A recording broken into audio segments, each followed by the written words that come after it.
सोनिया के अब्बा एक मामूली से फोटोग्राफर थे, जबकि उसके होने वाले ससुर एक बड़े बिजनेसमैन थे। सोनिया को उसकी सास ने एक शादी में देखा था और तभी उसे पसंद कर लिया था। फिर जल्दी ही उसका रिश्ता भी तय हो गया। आज सोनिया की शादी थी। लाल जोड़े में उसका हुस्न और निखर आया था। सभी सहेलियां उसे घेर कर बैठी थी और हंसी मजाक कर रही थी। सोनिया, तुझे पति नहीं लखपति मिल रहा है, सोनिया की खास सहेली रिंकी ने कहा। काश हमें भी कोई ऐसा ही मोटा मुर्गा मिल जाए तो जिंदगी ऐश से कटे, टीना ने अपने दिल पर हाथ रखकर कहा। रुपए पैसे का लालच मुझे नहीं है, मैं तो सिर्फ यह चाहती हूँ कि मेरा होने वाला पति तन मन से मेरा हो, सिर्फ मेरा, सोनिया ने धीरे से कहा। जब वह तुमसे शादी कर रहा है तो तुम्हारा ही हुआ न, रिंकी ने कहा। शादी करना और सिर्फ बीवी का होकर रहने में फर्क है रिंकी डियर, सोनिया ने कहा। अच्छा, अपने विचार अपने पास रख, रिंकी ने कहा। तो सभी सहेलियां खिलखिलाकर हंस पड़ी। शादी के बाद जब सोनिया अपनी ससुराल पहुंची तो वहां की शानो शौकत देखकर वह भी चौंकने पर मजबूर हो गई कि आखिर उसकी सास ने उसे ही क्यों चुना। यह ठीक था कि वह शक्ल सूरत से अच्छी थी, पर उस जैसी तो और भी बहुत होगी। शादी के बाद कुछ दिन तो हंसी खुशी से बीत गए। उसका पति नादिर अपने माँ बाप का इकलौता बेटा था, इसलिए उसे लाड प्यार से पाला गया था। नादिर अपना ज़्यादा समय घर से बाहर ही गुजारता था। सोनिया इस बारे में कभी पूछती तो नादिर कह देता कि काम के सिलसिले में उसे बाहर रहना पड़ता है। एक दिन सोनिया की तबीयत कुछ खराब थी।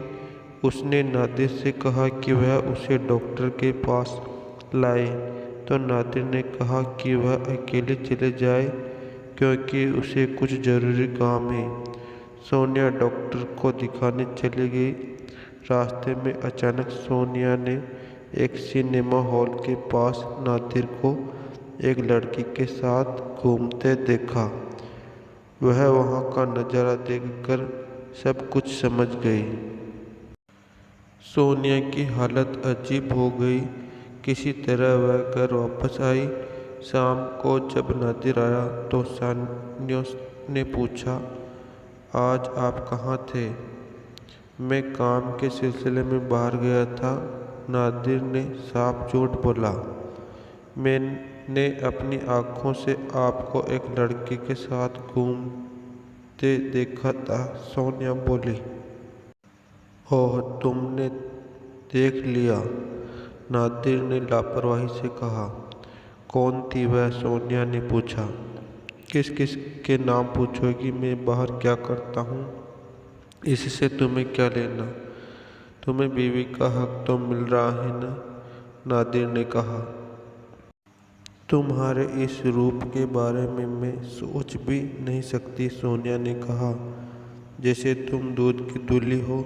शादी से पहले क्या क्या गुल खिलाए होंगे, कौन जानता है, नादिर ने बेशर्मी से कहा। अगर मैं यह कह दूं कि मैं दूध की दूली हूँ तो, सोनिया ने कहा।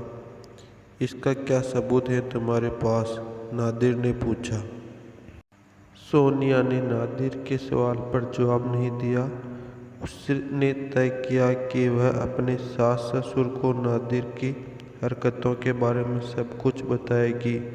आखिर उन्हें भी तो मालूम होना चाहिए कि उनका बेटा घर के बाहर क्या क्या गुल खिलाता है। रात को सोनिया दूध लेकर सास ससुर के कमरे की तरफ गई। कहीं सोनिया को नादिर की हरकतों का पता न चल जाए। ससुर की आवाज़ सुनकर सोनिया के कदम दरवाजे पर ही ठहर गए। पता चल जाएगा तो कौन सी कयामत आ जाएगी।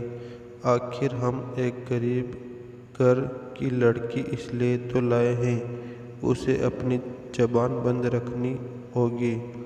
उसका काम सिर्फ इस घर का वारिस पैदा करना है, सास ने कठोर आवाज में कहा। सास ससुर की बातें सुनकर सोनिया हैरान रह गई।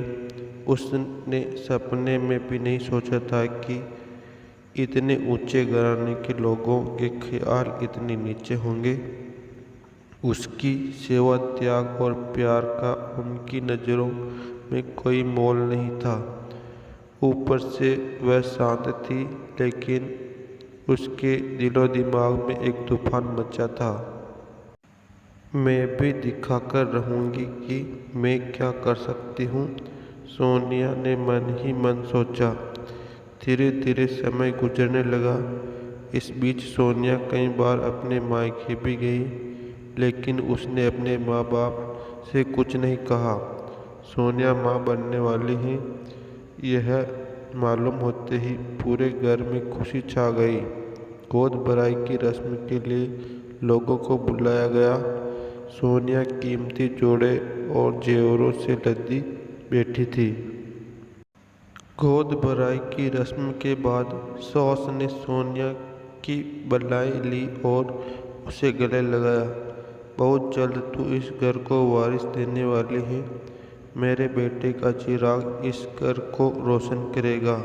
मैं दादी बनूंगी, सास ने कुछ सोचते ही कहा। आप दादी जरूर बनेगी और इस घर को वारिस भी जरूर मिलेगा, लेकिन वह अपने बेटे का चिराग नहीं होगा। इस राज भरी बात को तो सिर्फ मैं ही जानती हूँ कि इस बच्चे का बाप आपका बेटा नहीं, कोई और है। यह करारा तमाचा आप लोगों के मुंह पर लगाकर मैंने अपना बदला ले लिया है, सोनिया ने कुटिलता से मुस्कुराते हुए सोचा।